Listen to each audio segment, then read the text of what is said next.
বাংলার একটি ছোট্ট গ্রামে জন্ম নিয়েও মেধা, শ্রম, সৃজনশীলতা ও মানবিকতার জোরে ভারতের সংস্কৃতি ইতিহাসে এক উজ্জ্বল অধ্যায় হয়ে উঠেছেন হরিপ্রসাদ মেদ্দা। জন্ম 1932 খ্রিস্টাব্দের আরামবাগের পুইন গ্রামে। অতি অল্প বয়সেই বাবা মাকে হারিয়ে তাঁর বড় হয়ে ওঠা আরামবাগের কালীপুরে। কঠিন বাস্তবতাকে জয় করেই তিনি গড়ে তোলেন বহুমাত্রিক প্রতিভার জীবন। শিল্প, সাহিত্য, অভিনয়, সঙ্গীত, খেলাধুলা সব ক্ষেত্রেই তাঁর পথ চলা সমান দীপ্ত। শিক্ষাজীবন শুরু গ্রামের পাঠশালায়, পরে কালীপুর স্বামীজি মধ্য ইংরেজি বিদ্যালয়, আরামবাগ উচ্চ ইংরেজি বিদ্যালয় ও নেতাজি মহাবিদ্যালয় পেরিয়ে শান্তিনিকেতনের বিশ্বভারতীতে উচ্চ শিক্ষা গ্রহণ। সঙ্গীত ভবনে নাচ, গান এবং কলা ভবনে আচার্য নন্দলাল বসুর স্নেহধন্য হয়ে চারুশিল্প, লোকশিল্প ও ভাস্কর্যে সুদক্ষ হন। 5-7টি ভাষায় তাঁর সাবলীল দখল ছিল। আঁকা ছবির সংখ্যা সহস্রাধিক। আরামবাগ, কলকাতা, বোম্বাই, কাশী, কোয়েম্বাটুর সহ দেশের বহু অঞ্চলে তাঁর শিল্প প্রদর্শনী হয়েছে। শিল্প শিক্ষক ও নির্দেশক হিসেবে একাধিক রাজ্যের শিক্ষা প্রতিষ্ঠানে কর্মরত ছিলেন। শতাধিক বইয়ের প্রচ্ছদ অলঙ্করণ এবং পাঠ্য বই রচনা সম্পাদনায় তাঁর অবদান বিশেষভাবে উল্লেখযোগ্য।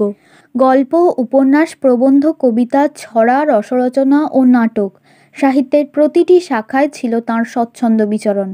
প্রকাশিত গ্রন্থ প্রায় 10টি। অর্ধ শতাধিক পাণ্ডুলিপি এখনও অপ্রকাশিত। হিন্দিতে নাটক রচনা করেছেন, যা বেতারে সম্প্রচারিত হয়েছে। উর্দু শায়েরি অনুবাদে রেখেছেন নিপুণ স্বাক্ষর। অভিনয় ও সঙ্গীত জগতে তাঁর অবদান সমান উজ্জ্বল।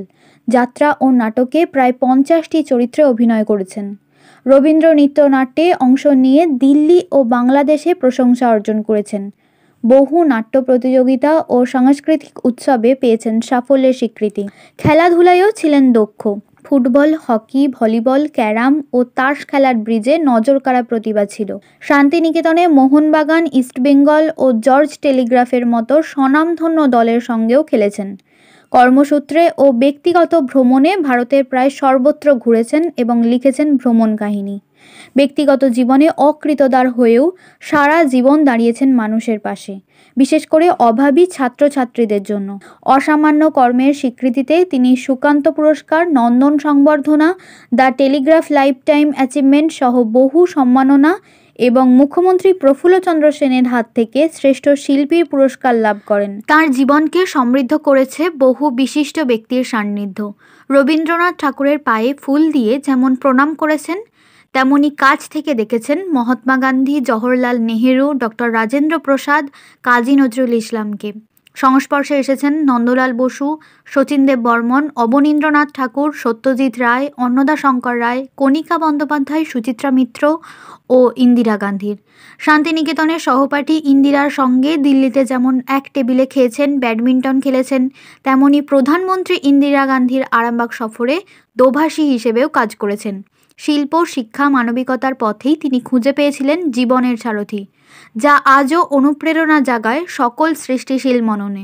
স্যার, আমরা তো জানি আপনি জমিদার পরিবারের ছেলে, তো আমরা জানবো আপনার জন্ম কোথায় এবং তারপরে কিভাবে কালীপুরে আসা, এটা যদি আমাকে সংক্ষেপে একটু বলেন। আমার জন্ম এইখানের জমিদার বংশে আমার জন্ম। আমার নিজের জন্মস্থান, বাপের বাড়ি যেটা বলে, জন্মস্থান হচ্ছে তিরুলের কাছে পুইন বলে একটি জায়গায়। পুইন, তিরুল বাসনালের কাছে পুইন বাসনালে পুইনের জন্ম। তো সেখানে আমার এমনই দুর্ভাগ্য যে আমার জন্ম বাবার মৃত্যুর পর হয়েছে। এটা একটা অদ্ভুত ব্যাপার। আমি বাবাকে দেখিনি, আর তখনকার এসব ফটো তোলার ছিল না, কোনো ফটো তো দেখিনি, ব্ল্যাক অ্যান্ড হোয়াইট কোনো ফটোও দেখিনি, বাবাকে আমি জীবনে দেখিনি। আপনি স্যার একমাত্র সন্তান? হ্যাঁ, আমি একমাত্র সন্তান। আর যারা আমার জ্যাঠামশাই দাদুটাই ছিলেন, তাদেরও সব জ্যাঠামশাইয়েরও দুজন মেয়ে, মানে পুত্র সন্তান বলতে আমি একলাই ছিলাম আর কি। কিন্তু সবাই আশা যে আমি বিশাল এক জমিদারটা হব, কিন্তু বাবা চলে যায়। চলে যাওয়ার পরেই আমার মামা এবং ওই আগেকারের ব্যাপার, জমিদারদের ব্যাপার এমনই অবস্থা ছিল, নানারকম ব্যাপারেতে বাবা, আমার জেঠুমশাই এবং যে আমার ঠাকুরদা, ওরা 5 বছরের মধ্যে সবাই মারা চলে যান। তখন মামা বাড়িতে, আমার কালীপুরে, আরামবাগের কাছে কালীপুর, এখানে আমার মামা বাড়ি, মামারা আমাকে নিয়ে চলে এলো, যে ওই বংশের একমাত্র পুত্র সন্তান, ওখানে সব মেয়ে সব যারা ছেলের মারা সব বিধবা, যেটা মেয়ে বিধবা হয়ে গেল, সব যারা যতজন আছেন সব বিধবার সংসার সেখানেতে।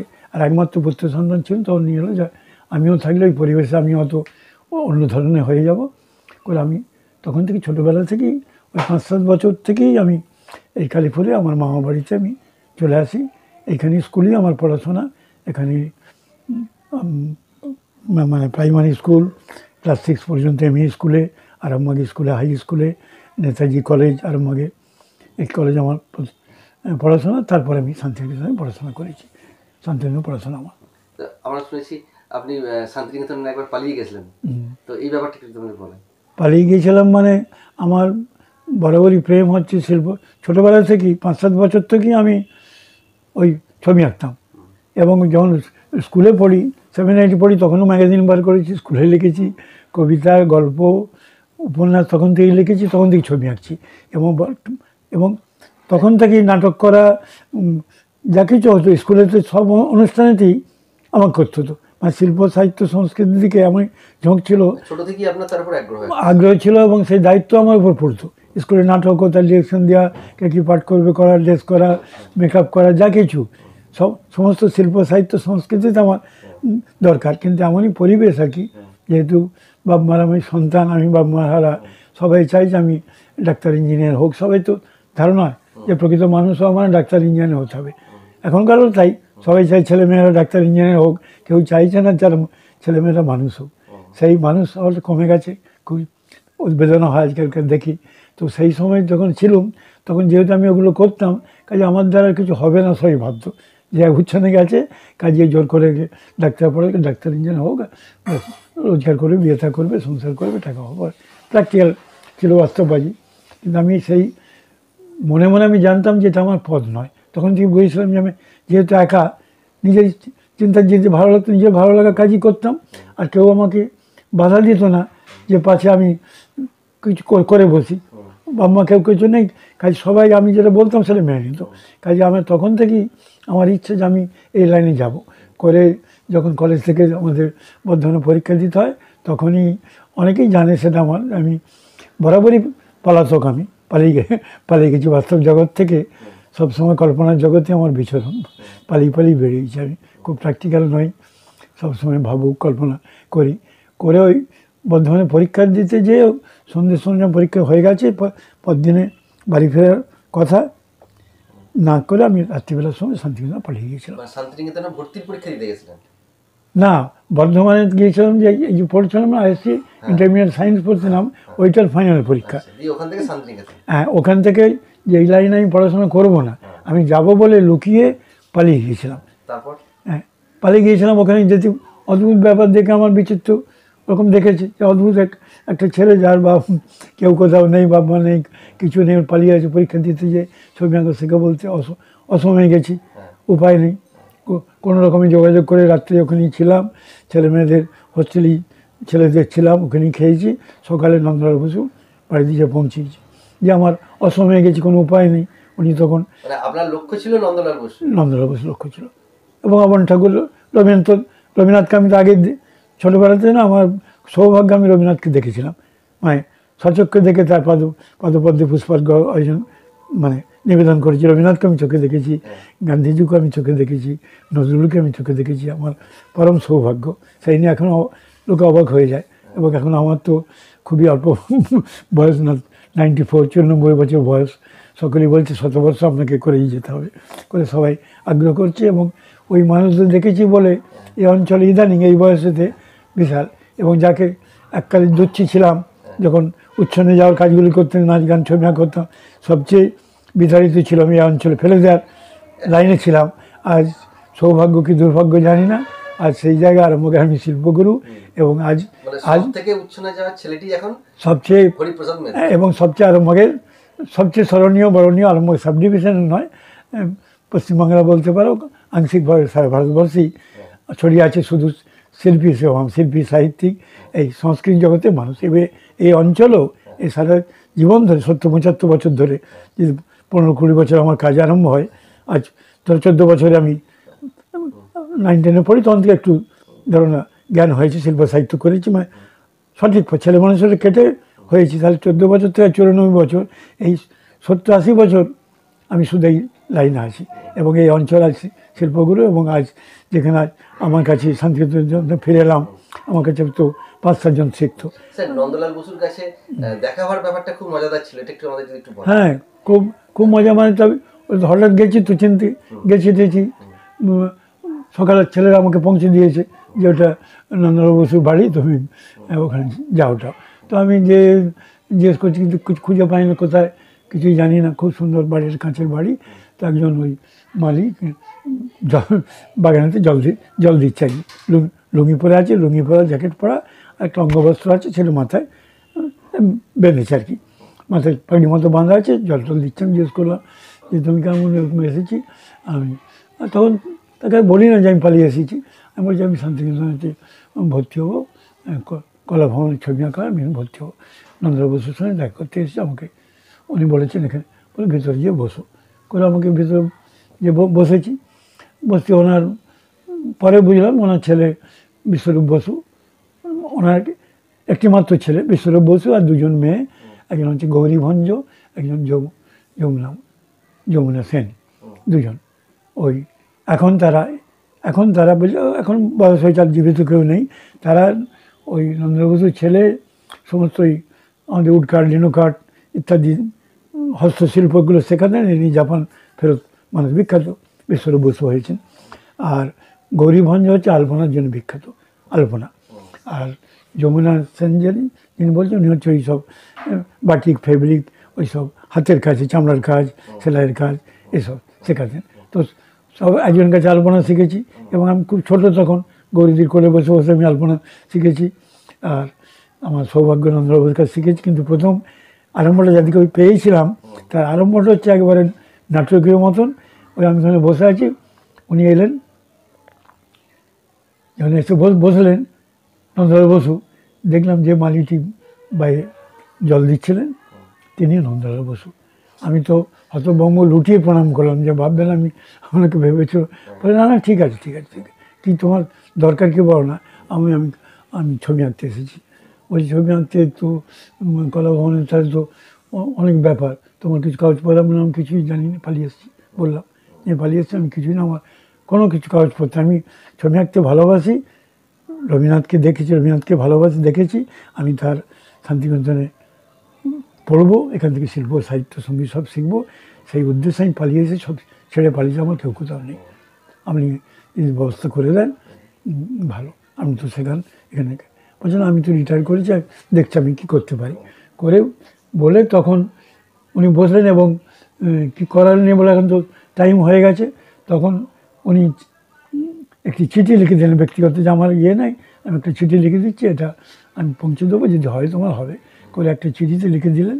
মাত্র খুব সংক্ষেপে আমি বলছি, চিঠিটা লিখে দিলেন যে একটি ছেলে আমার কাছে এসেছে, মানে ইয়েকে, আমাদের রেজিস্টারকে, ভাইস চ্যান্সেলরকে নয়, রেজিস্টার যিনি, তাকে চিঠি লিখলেন যে একটি ছেলে এসেছে, তার কেউ কোথাও নেই, সে পালিয়ে এসেছে এবং সে শান্তিনিকেতনে রবীন্দ্রনাথকে দেখেছে এবং তার ইচ্ছা যে তারই আশ্রমে, বিশ্বভারতীতে সে বসবে, সে প্রকৃতিকে ভালোবাসবে, মানুষকে ভালোবাসবে এবং শিল্প সাহিত্যকে ভালোবাসবে। একটা বিচিত্র একটি ছেলে, আমার খুব ভালো লেগেছে বলেই এই চিঠি আপনাদের লিখছি। যদি তোমরা পারো কোনো রকমে যে ছেলেটিকে ভর্তির সুযোগ করে দাও কলা ভবনে, অন্য টাইমে এসেছে, হবে কিনা আমি জানি না কি নিয়ম টিয়ম, যদি কোনো তেমন প্রসেস থাকে আমি খুবই এর জন্য চিন্তিত। আমি খুবই খুশি হব যদি চান্স পাই, আমি খুশি হব, ও তো খুশি হবেই। এবং আমার মনে হয় যে সবচেয়ে খুশি হবেন রবীন্দ্রনাথ, যার আশ্রম, তিনি সবচেয়ে খুশি হবেন আমি বলছি, কারণ এই রকম হতভাগ্যগুলোর জন্যেই উনি বোধহয় শান্তিনিকেতন গড়েছিলেন। শান্তিনিকেতন যারা আসে তারা কেউ ইংরেজিতে মাস্টার হতে আসে না, কেউ শিল্পী, এই মানে সায়েন্টিস্ট হতে আসে না, কেউ আসে না, তারা সকলেই সংস্কৃতি জগতের লোক। সারা বিশ্ব থেকে যে মানুষরা আসে তারা এই জন্য আসে শিল্প। তো সেই ধরনের এরকম হতভাগ্য লোক, যা কেউ কোথাও নেই, এই শিখেছে, সারা জীবনে থাকবে শিল্প, সাহিত্য, সঙ্গীতের মধ্যে, এর জন্যই বোধহয় রবীন্দ্রনাথ শান্তিনিকেতন। কাজেই যদি এই ছেলেটিকে চান্স করে দাও তাহলে আমরা খুশি হব। করে তিনি একটি চিঠি লিখে তার সন্তান হাতে দিলেন, দিয়ে বললেন যে তুমি ছেলেকে বললেন তুমি কালকে রেজিস্ট্রারে যে পৌঁছে দাও, আর আমাকে বলো তুমি এখন বাড়ি চলে যাও, তোমার পয়সা কড়ি না থাকে তোমাকে ট্রেনে চলে যাচ্ছে, বাড়ি চলে যাও, বাড়ির লোক সব হাহাকার করছে, থানা পুলিশ করছে, হয়তো চলে যাও, আর অত ছটফট করো না, নিশ্চয়ই হবে, আজ না হোক সামনে বছর হবে, কি অনেকে আসে না, যে কোনো প্রকারে হয়তো যদি হয়ে যায় সেটা আমরা 1 মাস দেখবো, 1 মাস দেখে নিশ্চয়ই তার মধ্যে হলো কি না হলো তোমাকে সংবাদ দিয়ে দাও, তুমি চলে যাও। করে 1 মাস আমি চলে এলাম, এসে বাড়িতে 1 মাস অপেক্ষা করে একজন মেন্টালি প্রিপেয়ার হচ্ছে, বাড়ির লোকেরা তৈরি হচ্ছে যে ঠিক আছে হলে তোমাকে আর পালাতে হবে না, আমরা তোমাকে ভর্তি করে দেবো। বাড়িরও পারমিশন পেয়ে গেলাম। এবং কিন্তু অতদিন অপেক্ষা কি করতে হয়েছিল? না, সেটি অবাক অদ্ভুত প্রশ্ন তুমি করেছো। অপেক্ষা মোটেই করতে হবে না, মাত্র 7 দিন, 1 সপ্তাহ, 1 মাস নয়, 7 দিনের মধ্যেই আমার কাছে চিঠি এলো যে আমার সৌভাগ্য, তুমি একটা চান খালি হয়েছে, তুমি চলে এসো। সঙ্গে সঙ্গে তারপর দিনেতেই সব আয়োজন করে মামারা নিয়ে আমাকে সে একটি সুটকেস আর একটি ব্যাগ নিয়ে, বিছানার একটা ব্যাগ নিয়ে আর একটা পোল্টমান আই কার্ডের নিয়ে আমাকে শান্তিনগর ভর্তি করে দিল। মানে ভর্তিটা এরকম রহস্য। এবং ওখানে ভর্তি হওয়ার পরে তো ওই সব বিশাল মানুষদের পেয়েছি, শুধু অবন ঠাকুরকে নয়, অবন ঠাকুরকে আমি চোখে দেখেছি, যেমন বললাম রবীন্দ্রনাথকে আমি চোখে দেখেছি, মাল্যদান করেছি, গান্ধীজিকে দেখেছি। তো ওখানে গিয়ে তখন আমি যখন যাই তখন পণ্ডিত জওহরলাল নেহরু হচ্ছে ওখানকার চ্যান্সেলার, ভাইস চ্যান্সেলার তো যিনি আশ্রমের হবেন, মানে পদাধিকার বলে যিনি প্রধানমন্ত্রী হবেন তিনি ওখানকার চ্যান্সেলার হবেন। হ্যাঁ, তখন সেন্ট্রাল নিয়ে নিয়েছে বিশ্বভারতীকে। আগে তো রবীন্দ্রনাথের ঘরোয়া ছিল। ওই বছর আমি যে বছর ভর্তি হই সেই বছর থেকেই মানে সেন্ট্রালের হাতে শান্তিনিকেতন চলে গেছে। কিন্তু সেই প্রসেসটা কি আছে, সেই গাছের তলায় ক্লাস, সেই সব কিছু পরিবেশ সব আছে, উৎসব সবই আছে, কিন্তু ব্যাপারটা চলে গেছে সেন্ট্রালের হাতে। কাজে পদাধিকার বলে পণ্ডিত জওহরলাল নেহরু তখন হচ্ছেন ওখানকার আমি বলছি। আচ্ছা, ওই কথা সেরেনি চ্যান্সেলার ছিলেন। এবং তোমরা সব অবাক হয়ে যাবা আরও শুনে, যে যেমন আমি বললাম রবীন্দ্রনাথ দেখেছি, তো নেহরু চ্যান্সেলার পেয়েছো তো আমার সৌভাগ্য। আরও সৌভাগ্য যে আমি যে সময় ভর্তি হয়েছি তার 2-4 বছরের মধ্যে সত্যজিৎ রায়, উনি ছিলেন নন্দবাবুর ছাত্র শান্তি কলাভবনে, আর তারপরে সত্যজিৎ রায় চলে যেতে, তারপরে ইন্দিরা গান্ধী বাংলা শিখেছেন এবং ছবি আঁকা শিখেছেন, এবং তারপরের ব্যাচে হচ্ছে আমরা। কাজী সেই ইন্দিরা গান্ধী আমার একান্ত পরিচিত ক্লাসমেট বলতে পারো। এবং সবচেয়ে অবাক এই প্রসঙ্গ জড়িয়ে আছে বলে তোমরা প্রশ্ন করছো বলে আমি বলছি। এবং ওই ইন্দিরা গান্ধী একবার মাত্র এই অঞ্চলে আরামবাগ, আমি তো আরামবাগে থাকি, তো একবার মাত্র আরামবাগেতে ওই ইয়েতে পারুলের একটা ময়দান আছে, ওখানে এসছিলেন, কোনো কারণে এসছিলেন। এবং তখন কংগ্রেস আরম্ভ হচ্ছে, কংগ্রেসের ভর্তি। প্রফুল্লচন্দ্র সেন সবাই বললো যে তুমি একমাত্র হিন্দি জানো, অমুক জানো। তখন তো আমি শান্তিনিকেতনে হিন্দি শিখেছি, তো আমি একমাত্র ইন্দিরা গান্ধী দোভাষী করেছিলাম, উনি হিন্দিতে পড়েছিলাম, বাংলা করেছিলাম। এবং আরও একটার সঙ্গে জড়িত আছে যে প্রতি বছর গল্পের মতো বলছি, আমার মনে পড়ছে একটা তো ভাষা, তো ওই প্রতি বছর 26শে জানুয়ারি দিল্লি থেকে একটা পদ্মবিভূষণ উপাধি দেয়, সমস্ত রাষ্ট্রকে একটা করে লরি দিয়ে দেওয়া হয়, সমস্ত ভারতবর্ষের প্রতি রাষ্ট্রকে দেওয়া হয়। এবং সেদিনে তো ওই ইন্ডিয়া গেটের পাশ, হ্যাঁ, প্রতি রাজ্যকে দেয় 26শে জানুয়ারি হয়, ওই প্রায় যেমন দেওয়া হয় আর কি। এবং ইন্ডিয়া গেটের কাছে একটা বিচারক মণ্ডলী বসে, ইন্ডিয়া গেটের কাছে, ওইখান থেকে একটা প্রসেশন যাবে সমস্ত গাড়িতে, ওটা যাবে লালকেল্লা পর্যন্ত যাবে, ইন্ডিয়া গেট হয়ে লালকেল্লা পর্যন্ত ট্যাবলোগুলো দেওয়া হয়। তো সে বছর এমনই ব্যাপার, ওই যে প্রতি প্রভিন্সকে দেওয়া হয়, তো ওয়েস্ট বেঙ্গলের যে বছর দেওয়া হয়েছে সে বছর আমরা ওখানে ভর্তি হয়েছি। আমার 1 বছর হয়েছে কি 6 মাস হয়েছে আর কি। সে বছর তারা দিয়ে দেবে চিঠি, তখন সেনমশাই প্রফুল্লচন্দ্র সেন হচ্ছে ওনার কাছে চিঠি আসবে, উনি দেখছেন যে ট্যাবলো সাজানো গোছানো সব করবে, উনি আবার সেটা পাঠিয়ে দেন শান্তিনিকেতনে। প্রফুল্লচন্দ্র সেন মুখ্যমন্ত্রী, আর উনি তখন পাঠিয়ে দেন শান্তিনিকেতনে। আর শান্তিনিকেতনে এলেই যে পাঠাবে সে দায়িত্ব পড়ে যায় নন্দলালে। আর নন্দলালে আমি গ্রামের ছেলে, কামারপুর বাড়ি, ঠাকুর ভক্ত ছিলেন, সেই জন্য আমি সেই সুযোগগুলো ওই বাইরে যাওয়া দেখেনি যেত, সুযোগটা আমি পেতাম। সেটা তার একান্ত স্নেহভাজের জন্য, যেহেতু তার অনুগ্রহ আমি পেয়েছি আমি করতে, এবং চাকরি বাইরে আমার পরেও যে ভবিষ্যতের জীবনে আমি সব চাকরি বাইরে করেছি, সে ওনার চিঠিতে, সেই চিঠি থেকে আমার ইন্টারভিউ হয় না, তার নন্দবাবুর ছাত্র, সে বেনারসি করি, দিল্লিতে করি, আগলা করি, যেখানে করেছি সারা বছর। এত মানুষের স্থানীয় পেয়েছি। এবং কেন ইয়েটা কথাটা বললাম তোমাদের, ওই 26 জানুয়ারির কথাটা, সেখানে প্রথমে হবে কি, ওই এরোপ্লেন উড়ে যাবে, তারপরে হাতি যাবে, হাতির পাশে, তারপর উট যাবে, তারপর ঘোড়া যাবে, তারপর সৈন্যদের কুচকার হবে, তারপর ব্রতচারী দল যাবে, স্কুলের ব্রতচারী ইত্যাদি হবে, তারপর প্রতি প্রভিন্সে একটা করে লরি থাকবে। সেই লরিটায় সেই রাজ্যের ঐতিহ্যকে তুলে ধরতে হবে। হয়তো নাগপুর তারা একটা বিশাল কমলা লেবু, গোটা লরি হলো কমলা লেবু করেছে। আসাম তারা হয়তো বিহু নাচ হবে, তারা সে নাচছে।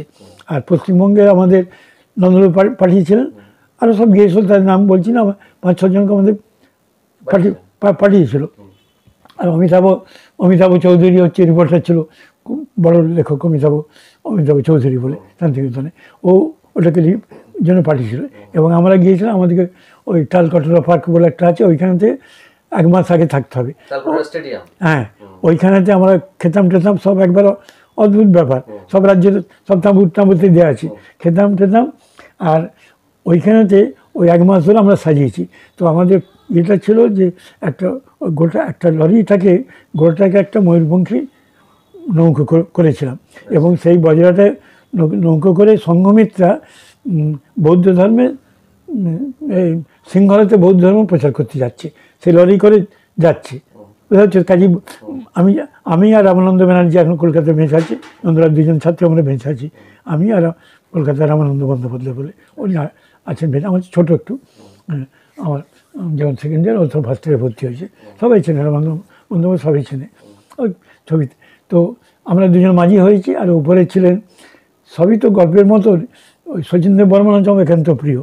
আর ওরই যে ওরা তো ত্রিপুরার দিয়ে শচীন্দ্র বর্মন, রাহুলদেব বর্মন সব আমার আরম্ভকে আমি শচীন্দ্র বর্মনকে এনেছিলাম, আরম্ভকে গান গাইতে এনেছিলাম। তো ওরাও প্রিয়। আর ওর যে ভাইপো, সে আমার সঙ্গে পড়তো, ঋষিকেশ দেব বর্মন, ওই শান্তিনিকেতনে পড়তো আর কি। তো তারা হয়েছিল দেখতে, তো ত্রিপুরার লোক, খানিকটা চেনা মতো মুখগুলো হয় আর কি। তারা হয়েছিল ওই বৌদ্ধ ভিক্ষু।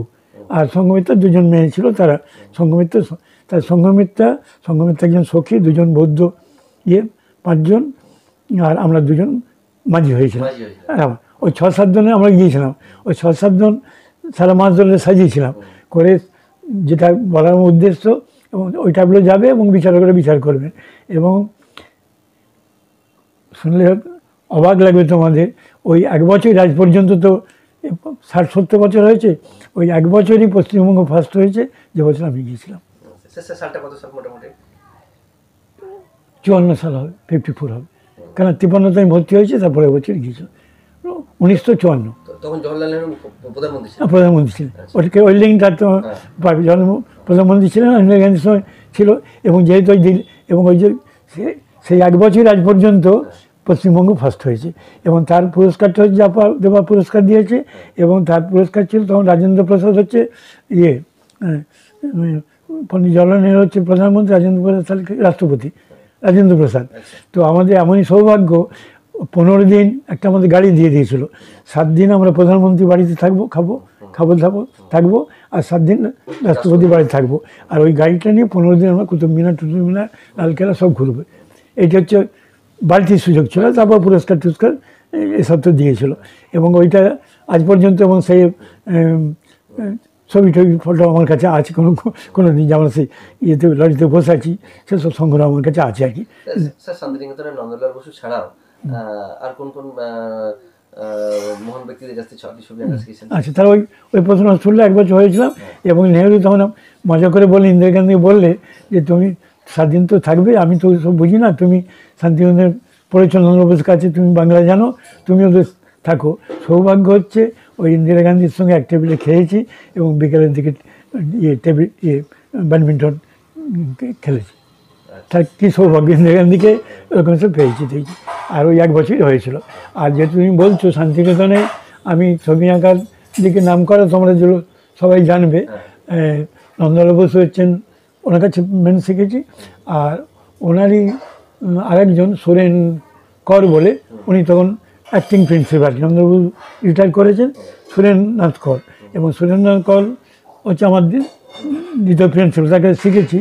এবং তার বিখ্যাত এই জন্যে যে শান্তিনিকেতনের যত ঘর বাড়ি আছে, ভুবনেশ্বরে যত ঘর বাড়ি আছে, তারপর ভুবনেশ্বরে শান্তিনিকেতন, দিল্লি, যে জায়গায় যত ওই আবাসন হয়েছে, সব ওই বাড়িঘর তো সব ওর প্ল্যান।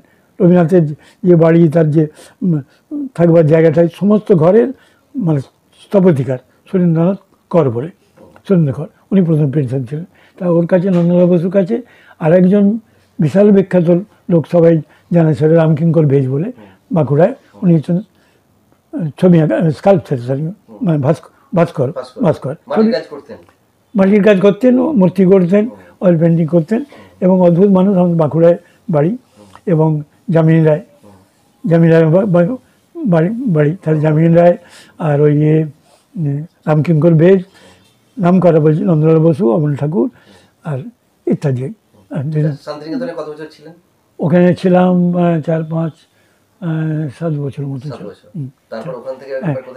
কারণ ওখানে শান্তিনিকেতনে ছিলাম। আর সবচেয়ে ব্যাপার হচ্ছে আরেকটা বলতে ভুলে গেলাম, আপনি শান্তিনিকেতনে যখন ছিলেন আমরা শুনেছি আপনি ভালো ফুটবল খেলতেন। আমি ওটা বলছি তোমাকে। তো ওই যে সব প্রসঙ্গ এসে যাবে, শান্তিনিকেতনে আমি ছবি আঁকতে গিয়েছি, তো ভর্তি হওয়ার ওখানে নিয়ম হচ্ছে সকালে আশ্রম ব্যাপার, তো আবাসিক বিদ্যালয় ছিল, এখন স্কুলে ঢুকে গেছে, তখন শুধু আবাসিক ছিল, ওখানে থাকতে হবে। আর ওখানে সকালে 8টা থেকে 12টা পর্যন্ত একটা ক্লাস হতো, যে যার নিজে ক্লাস করে, যারা কলেজে পড়েছে যারা সঙ্গীত ভবন, তারা ক্লাস করবে। আর বিকেলের দিকে 2টো থেকে 4টে ছিল সেই একই মাইনেতে, ওই যার যে কাজ করলো সে একই মাইনেতে আরও 3টে জিনিস সে শিখতে পারবে। ধর যারা কলেজে পড়ছে, অর্থাৎ এমএতে পড়ছে, সে ইচ্ছা করলে বিকেলের দিকে ছবি আঁকা শিখতে পারবে, গান শিখতে পারবে, কি কোনো ল্যাঙ্গুয়েজ শিখতে পারবে, যে কোনো 3টে জিনিস সে শিখতে পারবে। সেটা বিরাট ফিল্ড, 2 থেকে 4টে সেটা হবে। আর 4টে হয়ে বেজে গেলে এবার খেলার ঘন্টা পড়বে, সবাইকে খেলার মাঠে যেতে হবে। একবার বান্ধব ঘন্টা বাজবে, ঘন্টা চলা থাকে, ঘন্টা বাজবে, সেই ঘন্টার অনুযায়ী বুঝতে হবে কোনটা খাবার ঘন্টা, কোনটা বিপদের ঘন্টা, কোনটা ফাংশনের ঘন্টা, এসব নিয়ম আছে আর কি। সে তো শান্তিনিকেতনের ইতিহাসের সেটা ব্যাপার, সেটা তো প্রসঙ্গ নয়, আমার ব্যক্তিগত কথাই তোমরা জানতে চাইছো বলে বলছি, লিখিত কথা। তো যেমন আমি ছবি আঁকে গেছি, তখন আমি 3টে যে সাবজেক্ট, তার মধ্যে আমি শিখতাম রবীন্দ্র সাহিত্যে যেমন ক্লাস হতো, রবীন্দ্র লিটারেচার, সেইটা শিখতাম। আর হিন্দি ল্যাঙ্গুয়েজ শিখতাম। আর গান শিখতে গিয়েছিলাম, সেটা আরেকটা গল্প, সেটা মজা করে বলবো।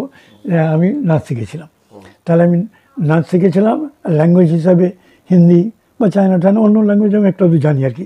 আমার পরে হিন্দি, উর্দু এসব বইও আছে, ভাষা 2-4টি জানি, আসাম উড়িয়া ভাষাও জানি আর কি।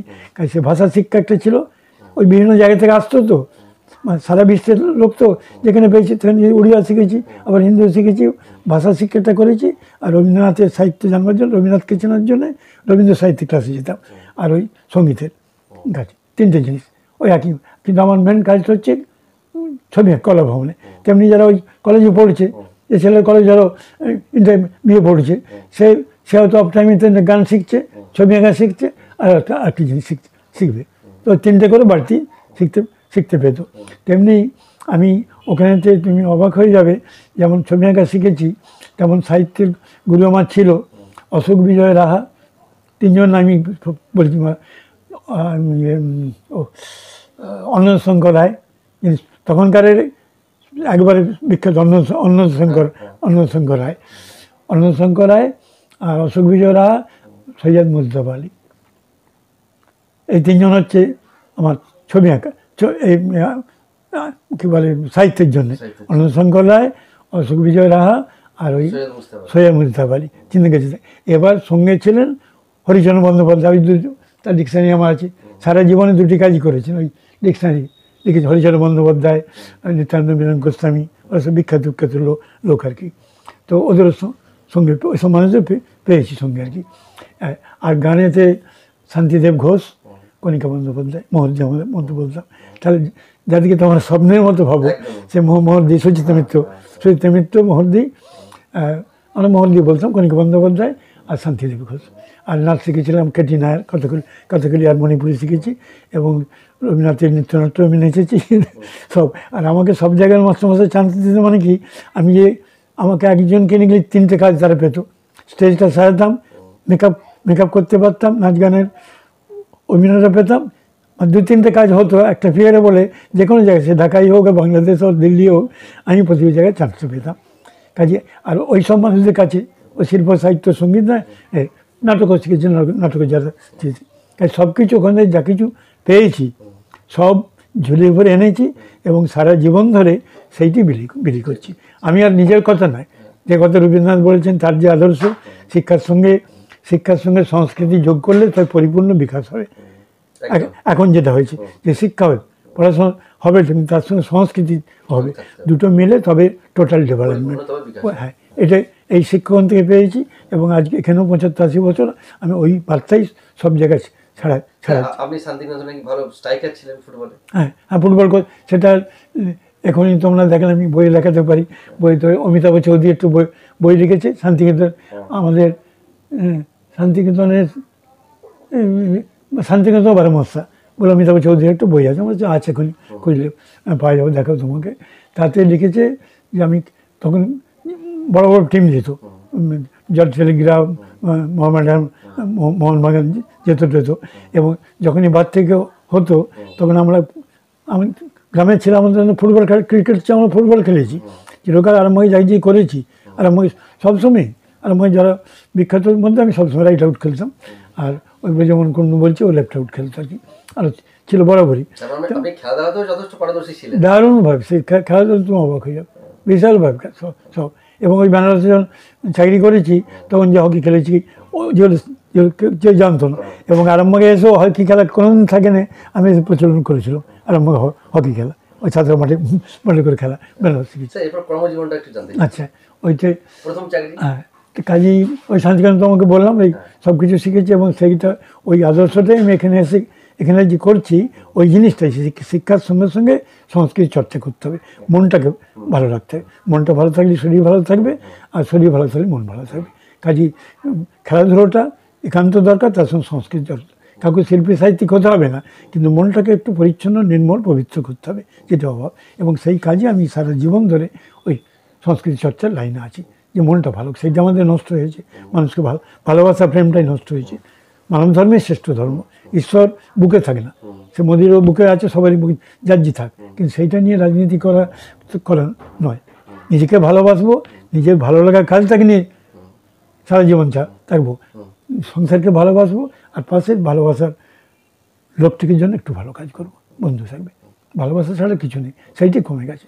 আমাদের জীবনটা যান্ত্রিক হয়ে গেছে, আমরা নষ্ট হয়ে যাচ্ছি। বাচ্চাদের জীবনটাই মোবাইল শেষ করে দিচ্ছে, তাদের খেলাধুলো নাই। তোমরা যেমন মধ্যবয়স, তোমাদের সংগ্রামটা আরও কঠিন। তোমরা আমাদের কাছে প্রেরণা নিচ্ছ, যেটুকু ভালো অতীত থেকে ভালো নিচ্ছ, আবার এখনকার জীবন সংগ্রাম করতে হচ্ছে, এখনকার উপার্জনের জন্য আর ভবিষ্যতের জন্য। তাই তোমার চিন্তা করতে হচ্ছে। তোমার এই যে নতুনটা যুগোপযোগী তোমাকে করতে হচ্ছে, তোমাকে কাছে আহা উ করে ছবি হবে না। তুমি চেষ্টা করছো সেটি, যাকে জীবনমুখী গান হচ্ছে, এখন জীবনমুখী সাহিত্য হচ্ছে, যেটা একটা নাটক ছিল। আমরা ধরো নাটক করি, ঐতিহাসিক নাটক, পৌরাণিক নাটক করি, সেই করি, তা নয়। এখনও নাটকের মধ্যে উৎপল দত্ত যাই হোক, তারা কী করবে, ওটি তো মাধ্যম, সেইটা দিয়ে সে সমাজসেবা করছে, মানুষকে সচেতন করছে। যে তুমি সচেতন হও, জীবনে যে নাটকগুলো হচ্ছে তাদেরকে চিনিয়ে দিচ্ছে এই লোকটা খারাপ কাজ, সে নাটকের মধ্যেই সে কাজ করে সমাজসেবা করছে। এটা এসে গেছে। কাজে এখন তোমাকে মানুষের জন্য কিছু করতে হবে, মানুষকে ভালোবাসতে হবে, সেইটা কমে গেছে ভালোবাসা। তো আমার সারা কর্মজীবনে আমি যেখানেই গেছি ওইভাবে এবং কাজ করেছি মোটামুটি বলতে পারো। এবং সেই কাজের ব্যাপার তো নন্দলাল চিঠি, ওই তার আগে আমি যখন দীর্ঘদিন একটু আগে বললাম না, শান্তিনিকেতন ঘুরে এসে আমি বসেছিলাম, সবাই ভাবছি কী করবো, আমি ডাক্তার হবো কি ইঞ্জিনিয়ার হবো, কী করবো, চাকরি করবো কি ব্যবসা করবো, কিছু খুঁজে পাইনি। কিন্তু কখন আমাকে আমাদের ব্যবসা দোকানে বসিয়ে দিচ্ছে, ব্যবসা লোককে আমার নোট ফেরত দিচ্ছি, 500 টাকা 500 টাকা দিতে বলেছে, আমি কি 10,000 দিয়ে 500 টাকার একটা বান্ডিল দিতে বলেছে, আমি সেটা 50,000 টাকার একটা বান্ডিল দিয়ে দিয়েছি। তো মামারা দেখলে কিছু ব্যবসায় আমার ব্যবসা উঠে যাবে, কোনো জায়গায় দেখলো আমি জীবনের উপযুক্ত ছেলে নই, তখন আবার দেখছি তাহলে আমাকে কিন্তু একটা ট্রাবল হচ্ছে আমাদের, যে মারা মানুষ করেছে, এবার আমাকে সারা জীবন কি বসে বসে খাবে, আমি নিজে কিছু করতে পারছি না। সবাই ব্যবসা বাণিজ্য করছে, যে যেমন কাজ করছে, আমার তো কোনো কাজ নেই। কে শিল্পী, কে আর সাহিত্যিক, আর নাচ করে, অভিনয়কে চালিয়ে দেবে আর কি করে। চারদিকে ঘুরে ঘুরে অভিনয় করি, বিভিন্ন জায়গায় যাই, ঘোরাফেরা করি, এতে হতে যাই, ওই টুকটাক করি, কিন্তু তাতে তার জীবন চলবে না। তখন আবার বাড়ি থেকে পালিয়ে গেলাম উইদাউট টিকিটে, যেখানে বর্ধমান গেলাম, ওখান থেকে আবার টিকিট চাইলো, বলে কোথায় যাচ্ছে, এমন আমি ইয়ে যাই বেনারস, কোনো একটা জায়গায় যাচ্ছি বললাম, করে সেখানে আমার নামিয়ে দিল, আবার পরের ট্রেনটা উঠলো, আবার একটু এগিয়ে গেলাম, করে করে লগ্ন চলে গেলাম। ওরকম করে করে লগ্ন চলে গেছি, যে কোথায় বিনা পয়সা থাকে, যা রামকৃষ্ণ মিশনে উঠলাম, ওখানে সবে টেনে ওখানে উঠলাম। খেয়ে বলে কেন আসছে, আমার এখানে আর্ট কলেজ আছে, আমি ওখানে চাকরি করবো, ওখানে চাকরি করে যাবো করে ওখানে ওই ঘোরাফেরা করছি, করে আবার ওই একই ব্যাপার। তারা সব উপদেশ দিল, মহারাজ বলে এরকম আবার তুমি পালিয়ে এসছো, বাড়িতে যাও না, যে বলো না আমি এরকম করবো টলবো, যে করে বাড়িতে আবার ওই দ্বিতীয়বার পড়াশোনা করে, একবার পড়াশোনার জন্য একবার হলো, পড়াশোনা করে কি করব সে খুঁজে না পেলে আবার পলাতক ছিল, পলাতক। আবার ছোটোবেলায় তো পালিয়েছি, আমি স্কুলে পড়তাম না, স্কুলে বদমাইশ করেছিল, একটা ছেলেকে ওই পদ্মফুল ছেড়েছিল, আমি কালীপুর স্কুলেতে পদ্মফুল তুলেছি, কষ্ট করে নেমে পদ্মফুল তুলেছি, আর সেই ছেলেটি বলে আমাদের ফুল দিবি, আমি কষ্ট করে ফুল দেবো, তুই দেবো, আজ দেবো, চল করে দেওয়া করে, তাকে পাশে এসে ফুল দেওয়ার নাম করে, ওই পাশে একটা বিশাল ঝোপ ছিল, খানি মনসার ঝাপ আর কাঁচ সব ভাঙা ফেলেছে, সেইখানে ফেলেছিলাম, ওখান থেকে ছুঁড়ে ফেলে দিয়ে নেই, একটা পদ্ম ফুল দিয়ে থাক। এবারে ভাবলাম ওকে ফেলে দিয়েছি, এবার স্কুলে এসে আমার নাম বলবে, এবার গোটা গায়েতে সেই কাঁটা, মনসা কাঁটা কাঁচ ভেঙে গেছে, তাহলে বাড়িতে বলবে, হবে মুশকিল হয়ে যাবে, করে ঘর পালিয়ে এলাম। এসে ছুটে পালিয়ে যেয়ে এই দ্বারকেশ্বর নদী আছে, ওখানে সেই আগে তখন তো ট্রেন এসব থাকে না, ওই নৌকো করে সব মাল আসতো আমাদের, সেরকম জানাশোনা একটা নৌকো, যে সে বজারের মধ্যে ঢুকে পড়লাম, দুপুরবেলার সময় ঢুকে পড়ে এলাম। নৌকাটা জানে না, তারা আমাকে নিয়ে রানীর চোখ চলে গেল, যেতে গেলে তো সেই কুণ্ডুদের ছেলেটা, কোলাঘাট রানীর চোখ, তখন তো ওখান দিয়ে যেত না, প্রথম বন্দর যেত এখান থেকে, এখান থেকে নৌকাগুলো বন্দর যেত, কোনাঘাট রানীর চোখ হতো, ওখান থেকে ট্রেনে চেপে কলকাতায় যেত। তখন এই জলপথে ছিল, তখন এই ইয়েতে থাকে না, তো ট্রেন থাকে না, পালিয়েছি। তারপরে তো স্কুল জীবনে গিয়েছিলাম, তারপরে এই কলেজ জীবনে একবার, চাকরির জীবনে একবার, তাই সবসময় এসকেপিস্ট আমি ছিলাম আর কি জীবন থেকে। এখন যেমন আঁকড়ে ধরেছি, জীবনে বাঁচতে চাইছি, আঁকড়ে ধরে যখন পলাতক ছিলাম করে, এবারে যখন যে ঘুরে এলাম, এবার সে কাগজে বাড়ির সবাই নন্দলালকে চিঠি লিখলো, যে জানেন আবার আপনার কাছে পালিয়ে গিয়েছিল, আবার ঘর থেকে পালিয়েছিল, কী করবে এবার, বলে চাকরি করতে চায়, তো আমাকে তোমরা জানালে না, করে আবার আমাকে ডাকলেন, তো তুমি চাকরি করতে, ঘর থেকে পালিয়ে শান্তিনিকেতন গেলাম, বলে এসো, তা বলে তুমি চাকরি করছো আমাকে বলো নি, তো আমি কী করতে। এবার বাদ থেকে সারা ভারতবর্ষ থেকে যখন তারা শিল্পের টিচার খোঁজে, তারা শান্তিনিকেতন নন্দলালকে চিঠি দেয়, যে আমাদের ওই সব জানে ছবি আঁকা, আপনি তাকে পাঠাবেন, উনি রেকমেন্ড করে দেবেন, ওনার সেই সার্টিফিকেট, ইন্টারভিউ নয়, ওনার সার্টিফিকেট চাকরি দিত। তুমি বললে না আমার কাছে সবাই চাইতো, এই তো একটা বেনারসের চাকরি খালি, তুমি যাবে কি বেনারস, কাছে যাবে? আমার কারণ আপনি বললি আমি যাবো, আপনার আদেশ, মানে অনুরোধ করছেন কেন, আমাকে আদেশ করুন, আমি যাবো।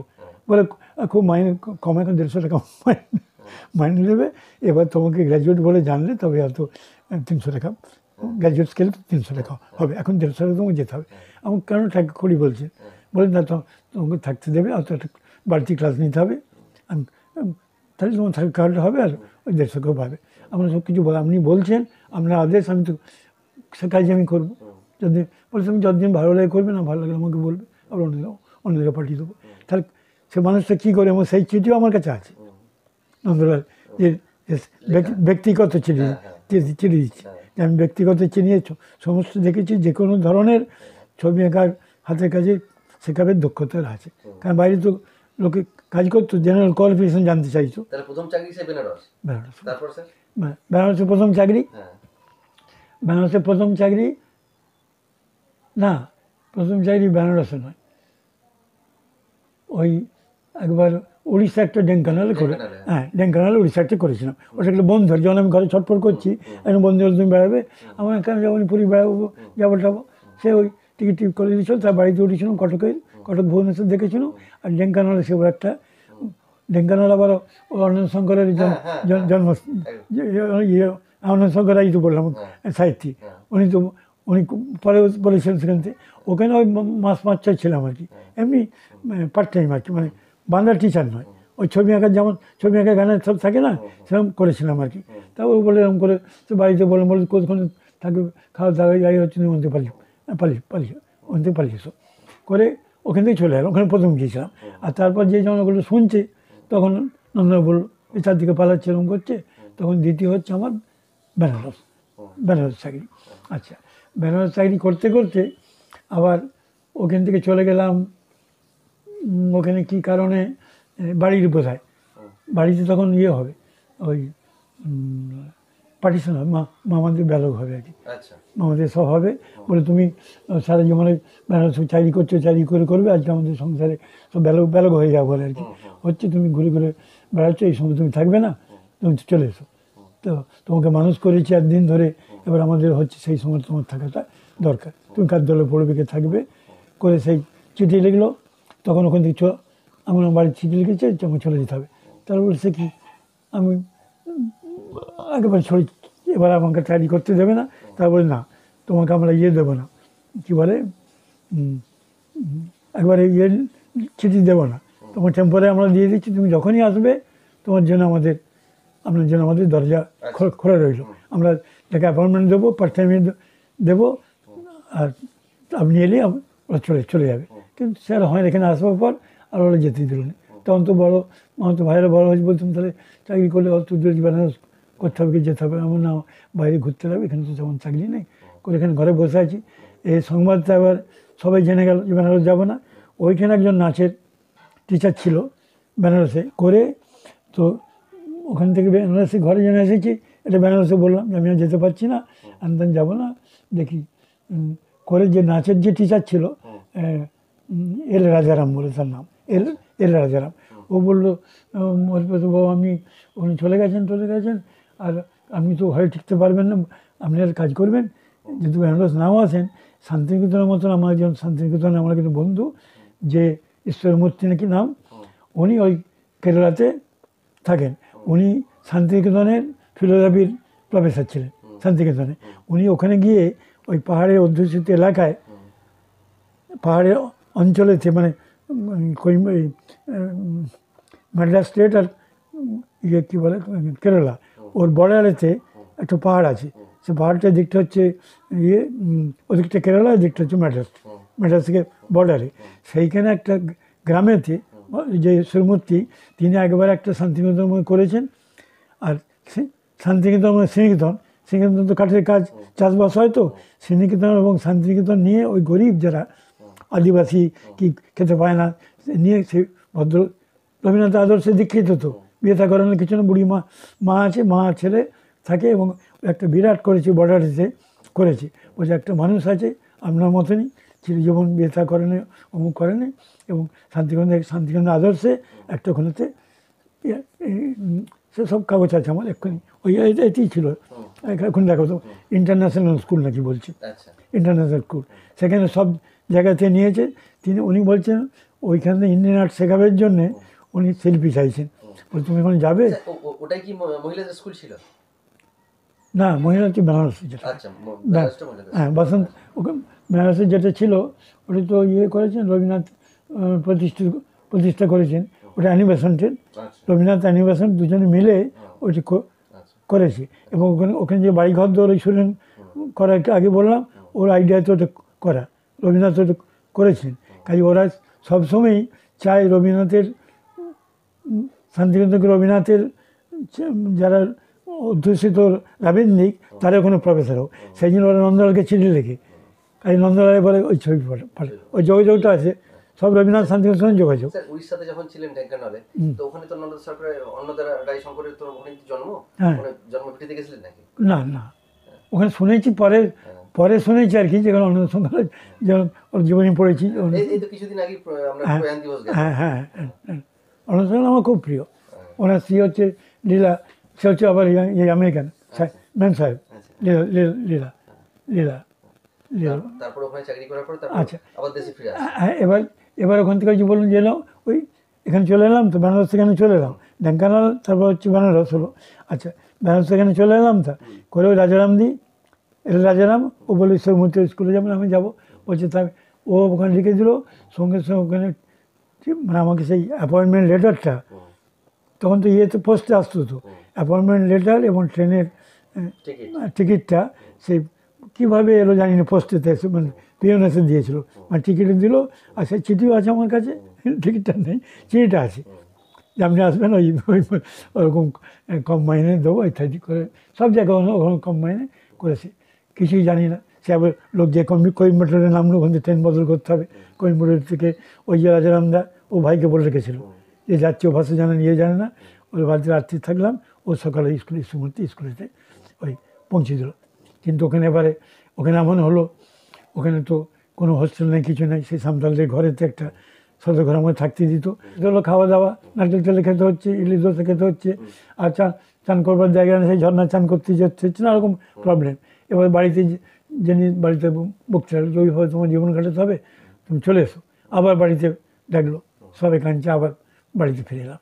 এবার বাড়িতে ফিরে এসে এবার সবাই বলে, না তুমি এত ছোটকে বেড়াচ্ছ কেন, এখন তো দেশেও আমাদের স্কুলে তো কর্মশিক্ষার মাস্টার হয়ে যাবে আর কি।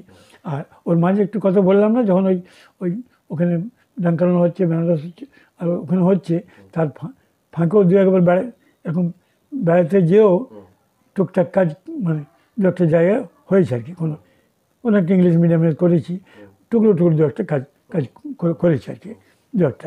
যাই হোক, বিভিন্ন জায়গায় করে তো স্থায়ীভাবে মানে শেষ, ধরো ওরকম ঘুরতে করতে তখন আমার বয়স ধরো 40-45 হয়ে গেছে। বাকি 40 বছর একভাবে আমি আছি, আরম্ভতে আছি। তখন আরম্ভকে আমার বাড়ির লোকেরা কি আমার বন্ধুবান্ধব স্থানীয় সব বললো, কোনো দরকার নেই, এখানে তুমি টিউশনি করো, তোমার ছবি আঁকা টিউশনি করো, নাচ শেখাও, গান শেখাও, টিউশনি করো। আর এখানকারই স্কুলেতে সবাই তোমাকে, আমরা সবাই চিনি, আর তোমাকে না চিনলেও যারা গার্জেন, স্থানীয় আমার টিচার, তাদের চেনা স্কুল আছে বলে আছে। এখন একটা কর্মশিক্ষা বলে নতুন সাবজেক্ট এসে, কর্মশিক্ষা শারীরশিক্ষা, সেই জায়গায় তোমাকে দিয়ে দেওয়া হবে করে। জানাশোনা গোবিন্দপুরে স্কুলেতে হেডমাস্টার যে ছিল, আমার ক্লাসমেট ছিল, গৌরীশঙ্কর মণ্ডল ক্লাসমেট ছিল। তো এবং ছাত্রমহলের বন্ধু হচ্ছে ব্রজমোহন কুণ্ডু, ছাত্রমহলের বন্ধু বলে হরিপথে ঘুরে ঘুরে বেড়াচ্ছে, আর টিউশনি করে, ছবি এঁকে, নাচ গান করে কদিন চলবে, একটা স্থায়ী চাইতো যে হাত খরচটা চাইতো, মা আমাদের গাড়ির কদিন খাবে এরকম। ওর নিজস্ব একটা হলে একটা হয়, সেরকম বাঁধাকোন গেলে তোমাকে করে দিতে হবে, করে যেমন হয় আর কি। আমাকে বললো যে তোমাকে প্রায় 6 মাস বিনা পয়সায় সার্ভিস দিতে হবে, করে ওটা দেখাবে যে বিনা পয়সায়, হেডমাস্টার বলে একটা নিয়ম আছে তো, যে বিনা পয়সায় তুমি 6 মাস সার্ভিস দিয়েছো, তারপর এই সাবজেক্টের শান্তিনিকেতনের সার্টিফিকেট আছে, অনেকগুলো আমি বলতে পারি। ওটার কত সালে জয়েন করলেন গোবিন্দপুর স্কুল?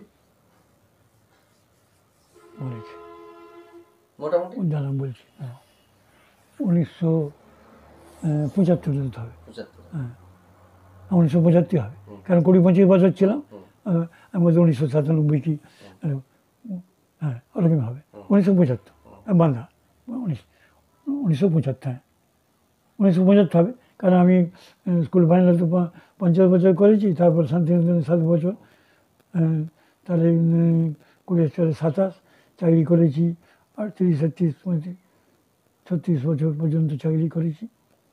তারপরে 40-45 যখন বয়স, তখন এখানে কিন্তু ঢুকেছি যখন 45 সালে আমার বয়স হবে, গোবিন্দপুর স্কুল যখন ঢুকি আর কি।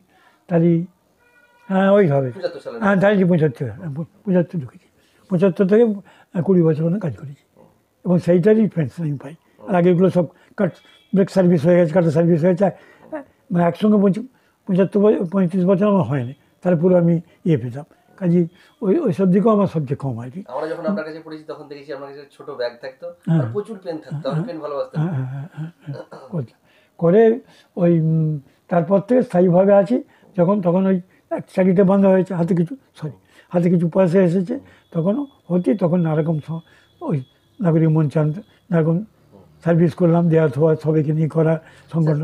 তাহলে এখন ওই অবসর সময় এখন কিভাবে সময় কাটছে আপনার? এখন কি করছেন? এখন এখন ওই পেনশন পাচ্ছি একটা।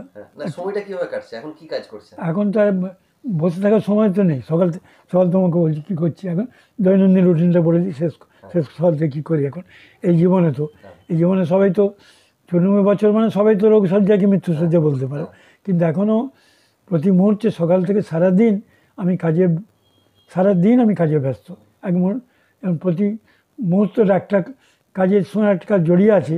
একটাতে যদি আমি, এবং আর আমাকে এই অঞ্চলে সবাই চেনে যে আমার এত বছর, এই 90 বছরে কোনো দিন কোনো মিটিংয়ে কোনো ফাংশনে একটা মিনিট দেরি হয় না, এটা এই অঞ্চলে সবাই জানে। মানে অবাক হয়ে যায় সবাই, লোক কী করে সম্ভব হচ্ছে এটা। হ্যাঁ, এবং সবসময় আমি সময়টা খুব মানি, যত সময় যাক, আর সময়টা থেকে মানতে হয় যাতে একটা কাজের পর একটা কাজ জড়ানো থাকে। আর অন্য যেসব মানুষ উৎসব অনুষ্ঠান আছে তার সেই দিনে সেইটার সময় যাবার সময় তৈরি হবে, চা খাবে, অমুক খাবে, যাবে, ধীরে সুস্থে হবে, 4টে বলে চলে আরম্ভ করতে হবে, তারা হ্যাবিচুয়েটেড। কিন্তু আমার একটা শেষ করে একটা জায়গায় যেতে হয়, আবার সেইটা টাইমই শেষ করে আরেকটা যেতে হতে হয়। এরকম কাজে আমাকে নিজে জড়িয়ে পড়েছে, কি মানুষ আমাকে জড়িয়ে দিয়েছে। সবাই চাইছে এই মুহূর্তে আমার কাছে যে যা পায় তারা সমৃদ্ধ হতে চাইছে। সে সব জায়গায় ছোটো 8 থেকে 80 বছর ছেলে মেয়ে মানুষ সবাই আমাকে ভালোবাসে, এবং তাদের এই অঞ্চলে আর আমার সাব ডিভিশনে যত সাংস্কৃতিক বা এই ধরনের হয় সবাই আমাকে খোঁজে। তাই সবাইকে টাইম দিতে হলে সবাই তাদের নিজেরটা নিয়ে আসে, যে আমাদেরটার জন্য আপনি আসুন, কিন্তু সেরকম সবাই তো আমার নিজের। তাই সবাইকে রাখতে যেয়ে সারাদিনই আমার কাজ, সারা মাসে আমার কাজে একটার পর একটা কাজ। এখন এই শারীরিক সমস্যার জন্য কোনো ওষুধ নিতে হয় নাকি প্রতিদিনের? না, শুধু প্রেশারের একটা ওষুধ। বয়স হলেও বলে তো কোনো ব্যাপারই নয়, ওই দুটো খেতে পড়ে ডাক্তার, প্রেশারে এটা হয় আর কি। মানে এই যারা অনেকক্ষণ তোমার সঙ্গে কথা বলছি তো, অত একটু তারপর একটু ঝুমুনি মতো অত লাগবে, অনেক বক বক করে বলেছি তো লাগবে। তারপর আবার সকাল ওষুধটা খাওয়া হয়ে গেছে, আবার রাত্রি খেলে আবার। এখনো কি সব বিভিন্ন জায়গাতে আপনি সাইকেল নিয়ে যান? না, সাইকেলগুলো আমি কাছাকাছিতে করি। আর সাইকেল আগে যেতাম, এখন কোনগুলো যাই জানো, এই ধরো গোঘাট যেতে হয়, এখানে পর্যন্ত যাই, গত বছর পর্যন্ত গেছি, বালিতে দিগড়ে ধুলেপুর। হ্যাঁ, এবার ওরা মানা করে, এবার যে মানা করে প্রচুর ছাত্র হয়েছে তো, যাদের বাইক আছে তারা নিয়ে চলে আসতো আমার মতন। বাইকের ওপর আমাদেরকে বলেন না কেন, তারাও আমাকে নিয়ে যায়, বসে থাকে, একটা টিফিন পায়, আমাকে নিজে থেকে একটা টিফিন আমি ওই বাইকে এসেছি। আর যেগুলোকে দূরে তারা গাড়ি পাঠিয়ে দেয়। স্যার, শিল্প, সাহিত্য, সংস্কৃতির উপর আপনার এত প্রেম, তো নিজের জীবনের কোথাও কি প্রেমের কিছু হয়েছে আপনার? সংসারটা করলেন না কেন স্যার?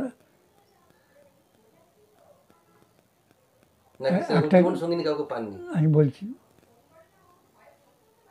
একটা এমনি আনুষ্ঠানিকভাবে একটা হচ্ছে এমনি মজা করে একটা উত্তর, দুটি মজা করে উত্তর দিই প্রথমে, তারপর প্র্যাকটিস কথা বলবো। দুটো মজা করে একটা হচ্ছে কি, এই শিল্প সাহিত্যের প্রেমে এত পড়ে গেছি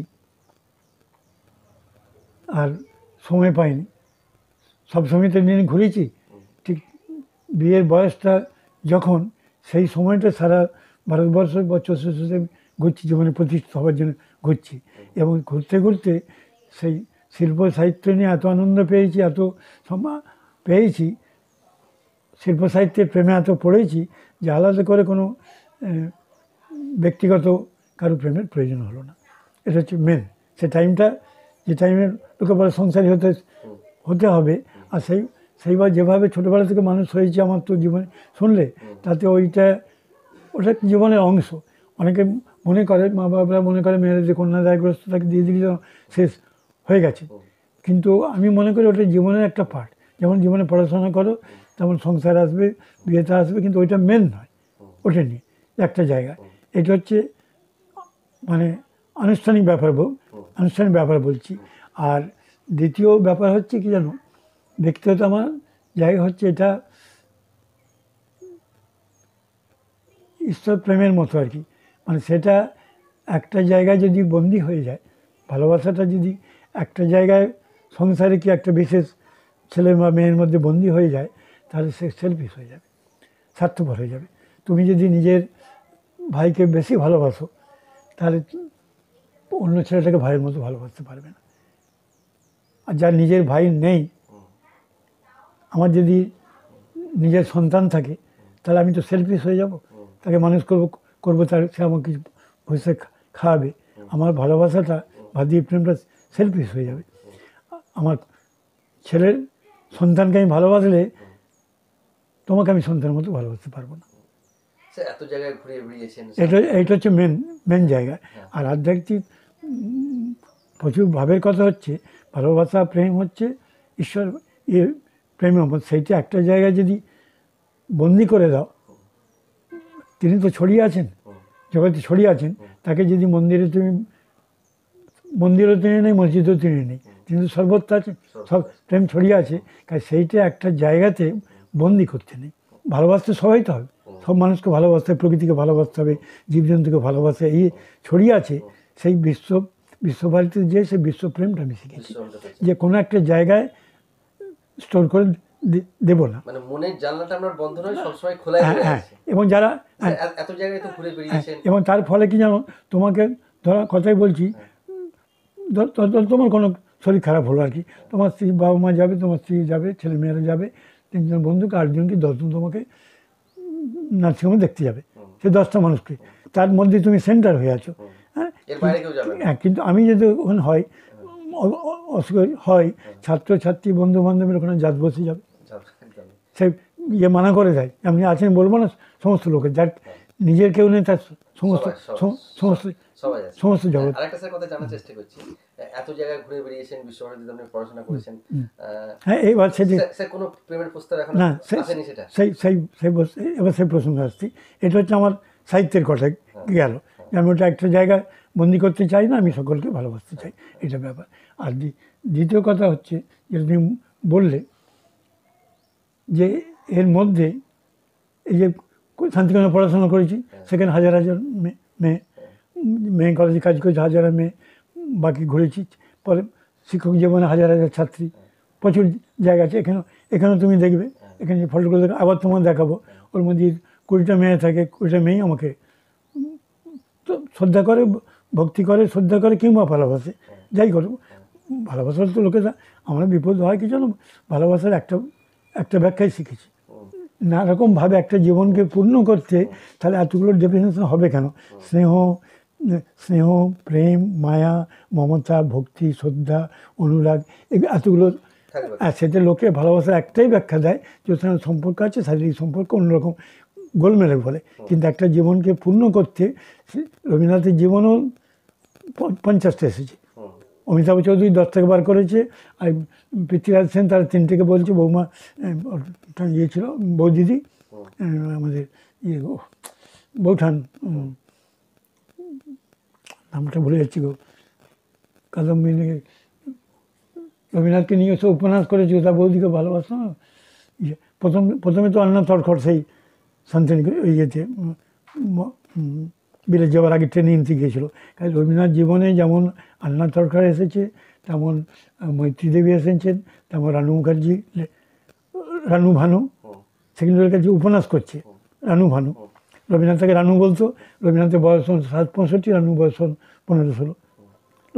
লোকে একই ব্যাখ্যা দিচ্ছে, দিয়ে উপন্যাস করছে, কিন্তু 15 বছরে করে তার সে নানির মতো খুনসুটি করার জন্য তাকে ভালোবেসেছে, আর একে দাদু বলে তাকে আদর করেছে, জড়িয়ে ধরেছে, লোকে অন্য ব্যাখ্যা দিয়ে উপন্যাস করছে। কিন্তু সেই নাদিনের ভালোবাসার রবীন্দ্রনাথের প্রয়োজন ছিল।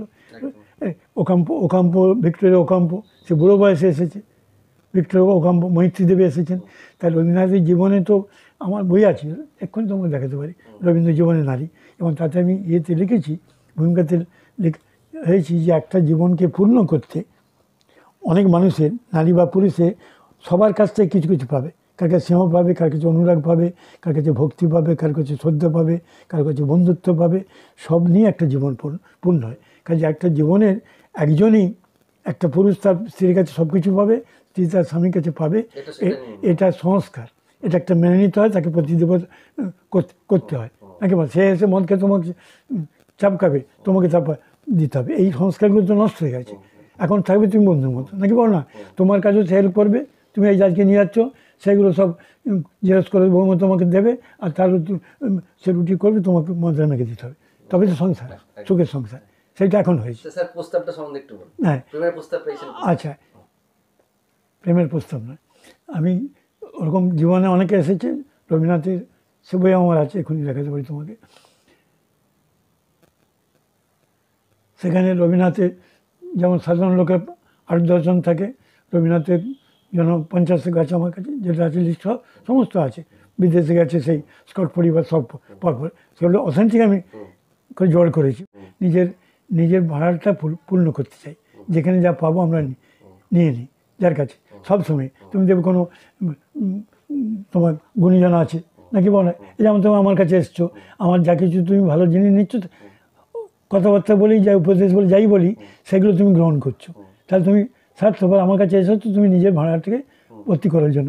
এইটা যেই হয়ে যাবে, এই যে হয়ে যাবে, এই আমার কাছে প্রাপ্তি জোগাড় হয়ে যাবে, একটা টান থাকবে নিশ্চয়ই, সেটা থাকবে। কিন্তু এই প্রয়োজনটা ফুরিয়ে গেলেই আমার কাছে যেটা পাচ্ছ সেটা আর পাবে না, কাজে আমাকে একটু দূরে সরিয়ে দেবে, মানে ততটা আগ্রহ করে। তাহলে এখন যে আমার কাছে এসেছো, তাহলে নিজের স্বার্থ কিছু কাজে পূরণ হয় বলে আমার এসেছো। তেমনি আমার জীবনে যারাই এসেছে, নারী পুরুষ যারা এসেছে, নারীর কথা কেন, ছেলে বন্ধু তো অনেক এসেছে, চলে গেছে, এসেছে আমার যেটা সম্পদ, যে নিয়ে আমাকে মানুষ ভালোবাসে। কেউ আমার কাছে নাচ শিখেছে, সেটা শেখাওতি সেই নাচ শিখে চলে গেছে, কেউ নাটক শিখে চলে গেছে, কেউ বক করে বকা করে আমার স্বভাবটা ভালো লেগেছে, বন্ধুর মধ্যে এসেছে, কেউ খেলাধুলো ভালোবাসে আমার সঙ্গে খেলে চলে গেছে, কেউ ছবি আঁকার শিখে চলে গেছে, কেউ নাটক শিখেছে, যার যে প্রয়োজন ছিল সেইটা নিয়েছে, প্রয়োজন মিটেই আখের রসটা খেয়েছে, চিরুটা ফেলে দিয়েছে। সে রস কাজে সবাই আমার গুণগুলোকে, আমার প্রতিভাটাকে নিয়ে, যার যেটা প্রয়োজন তার নাই সেটা সঙ্গ করেছে, নিয়ে আসল শিবিরটাকে, কারণ তার জীবন তো অন্য আছে তো, নাকি বল না? দেখেছি একটা, ধরো আমি কথা বলছি, একটা 15-16 বছর কথা বলছি, একটা মেয়ে বিবাহ, সে ধরো আমার ভালোবাসে, নাকি বল না? তার তো বন্ধু আছে তো, কাজে আমার কাছে যে নেওয়ার দরকার, নিয়ে সম্বিধানগুলো টানে নিয়ে তার সে স্বার্থপরের মতো সেগুলো নিয়ে চলে গেল, নিয়ে আমার কাছে যা পাবে নিয়ে, যাই হোক উপারই পাক, স্নেহ পায়, মায়া পায়, মমতা পায়, শিক্ষা দীক্ষা যাই পায়, নিয়ে চলে গেল তার জীবন। সে যাকে সারা জীবন কাটাবে, কিন্তু বিভিন্ন বয়সে তো আমার বিভিন্ন জন আসছে, কাজে আমাকে নিয়ে এখনও তো প্রচুর আসে, তো তারা আমাকে নিয়ে তার তো জীবনটা কাটবে না, কাজে আমার কাছে যেটা পাবে সেইটা নিতে আমার কাছে আসে। এবং সারা জীবনে যারা ওইভাবে এসেছে, তারা বিভিন্ন তাদের প্রয়োজন মিটে গেছে, যে যেমন চলে গেছে। এবার সেই নিয়ে আচ্ছা বলছি, অভিমান হয়, রাগ হয় না, অভিমান হয়, রাগ হয় না, প্রতিশোধ নিতে দেখে ছাড়বো একবার, সেরকম হলে তো অন্য জিনিস কম, অভিমান হয়, সেই নিয়ে কবিতা হচ্ছে, এবং সেইটাই নিয়েই তো দুঃখ বিরহ না থাকলে তো কবি সাহিত্যিক হবে না। যারা সাহিত্যিক হয়, তুমি এই যে নাচ গান ছবি গেলে ভালোবাসো, তোমার ভেতরে একটা চাপা বেদনা থাকতে বাধ্য, সুখী মানুষরা কোনোদিন গান গাইবে না। তো তবে হ্যাঁ, সব যাও, এবং সেইটা না থাকলে সে কবি শিল্পী সাহিত্যিক হতে পারে না। বলুক না বলুক, কোন সুখী লোক তারা সুখের খাঙ্গাল, আর আমরা তো আনন্দের খাঙ্গাল। তুমি নাকি বলো, আমরা আনন্দ চাই, বন্ধু বান্ধব নিয়ে, শ্রীপুত্র পরিবার সংসার নিয়ে হই করে আনন্দে কাটাবো। আচ্ছা, ওইটার শেষ কথা বলি, এবার কাব্যিক কথাটা বলি, যে সারা জীবন আমি যে করছি, ওই গান আছে, এমন একটি ঝিনুক খুঁজে পেলাম না যাতে মুক্ত আছে, কাজে সারা জীবন আমি ওই ঝিনুক খুঁজছি, কিন্তু মুক্তর সন্ধানটা পাই না, পেলে সেখানে আমি স্থির হয়েছি। তো আমি সেটা এখন চাইনি, মানে কি, ওই স্থির হলে, আর এই এতক্ষণ বসে তোমার সঙ্গে যদি আমি সংসারী হতাম, কোনো দিন আমি এই 2 ঘন্টা সময় পেতাম না তোমার সঙ্গে কাটাবে, তাহলে তোমাকে আমি বঞ্চিত করতাম, তুমি কাঙ্গালের মতো এসছো, সেটা আমি চাইনি। যারা আমার কাছে আসবে, আমার যা আছে আমি বিলিয়ে দেবো, আমি সেইভাবে আমার ভালোবাসা মানুষ সেইভাবে বেরিয়ে, যে যা চেয়েছে আমি তাই দিয়েছি। এই যে এখনও এত ছেলে তোমাকে দেখালাম, তো ওর মধ্যে অনেকে তো আছে, তার দারুণভাবে যায়, তারা আমার আদর পাচ্ছে, তারা সেইটুকু পেয়েছে, কথা বুঝতে পারছে, সেটা কোনো অন্যায় পাবে, সারা আদর চেয়ে সব আমার কাছে 4-3 জন বসবার জন্য ছটফট করছি, স্যার কাছে বসবো নাকি বল না, কেউ এসে আমার ধরো হাতটা এরকম করে টিপছি, তার আনন্দ পাচ্ছে, স্যারকে দেবো, ধর আমরা ইয়েটা হচ্ছে উঠতে পারছি না, আমার টেনে তুলছে, তার সেটি আনন্দ, তো করবো না ক্ষতি। কিন্তু সে যে আমার প্রেমিক আমি ভাববো কেন, সে সেটা আনন্দ পেয়েছে, সে আমার সঙ্গে চাইছে, আমার সঙ্গে যাচ্ছে। স্যার মোটামুটি ভালো ছবি এই বয়স পর্যন্ত এঁকেছেন কতগুলো হতে পারে এখনো পর্যন্ত? ছবি হ্যাঁ, ভালো ছবি একদম এঁকেছেন। ছবি যদি এঁকে থাকি ধরো 5,000, তার মধ্যে 1,000 খানেক আমার মনের মতো ছবি, আর বাকি কম্পিটিশনের জন্য বা প্রয়োজনের জন্য বা বিক্রি হওয়ার জন্যে অনেক। কিন্তু আপন মনের মাধুরী বিষয়ে তাহলে করেছি রচনা, এরকম 1,000, যেটা অন্য কেউ বলবে না, কিন্তু আর্ট ফর আর্টস মানে সেরকম আছে। আর কিছু তো প্রয়োজনের তাগিদে করতে হয়, কমার্শিয়াল কাজ করতে হয়, সেরকম মানে এক্সিবিশনের জন্য, বিক্রির জন্যে করেছি। ওই 1,000-5,000 ছবি যে করে থাকি, ওই 3-4,000 ওরকম করেছি। এবং তার মধ্যে ধরো মোট 5,000 ধরো আমার সংগ্রহ, তার মধ্যে 1,000 হচ্ছে ভালো ছবি, সেগুলো হয়তো কিছু কেমন সেই 1,000 মধ্যে 500-700 ছবি হয়তো কপি হোক, জেরক্স করে যেন হোক, এখন মাত্র হয়তো 500-700 ছবি আমার কাছে আছে। আর বাকি ওই তো কিছু বিক্রি হয়ে গেছে, আর এবং প্রচুর পয়সা তাতে পেয়েছি বিক্রি ছবি আঁকা। পশ্চিমবঙ্গ সরকার বা অন্য কোনো বড় প্রতিষ্ঠান থেকে কোনো সম্মান এখন পেয়েছেন এই বয়সে? ওই তো তথ্য জনসংখ্যা বললাম, গত বছর, আগে বছর পেয়েছি। ওই পশ্চিমবঙ্গেরই তো মমতারি দেওয়া, তো পশ্চিমবঙ্গের তথ্য জনসংখ্যা বিভাগ, তারা ওখান থেকে আরম্ভ করে তথ্য সংযোগ করে দিয়েছে যে এবার থেকে এই বছর ওনাকে, আমাকে গত বছরে আমাকে ছবি আঁকার জন্য দিল, ওই অশোক কুমার বন্য ওকে নাটক দিয়েছে, আর নচিকেতাকে দিয়েছে গানের জন্যে, আর প্রতীক গুহকে দিয়েছে সাহিত্যের জন্যে, প্রতীক গুহ সাহিত্যের জন্যে, আর গানে ওই নচিকেতাই তোর নাম না, ওই যে হ্যাঁ হ্যাঁ ওর নচিকেতা তো, হ্যাঁ অদ্ভুত গান গাইছে, বিদ্যাস্বামী, হ্যাঁ অপূর্ব। ও তো ভিতটা ভালো, ওর আর সুমনের ভিতটা ভালো ছিল, আর বাকি যেগুলো ওগুলো ওই চিৎকার করে গান গাইবে, জীবনমুখী যেগুলো হয়েছে, যেগুলো ব্যান্ডের গান আর কি, ওগুলো তো ক্ষণিকই। স্যার এটা হলো, এবার একদম শেষ প্রশ্ন একটা স্যার করতে চাই। এখন তো প্রযুক্তির যুগ চলে এসেছে, তো আপনি জানেন আর্টিফিশিয়াল ইন্টেলিজেন্সি এসছে।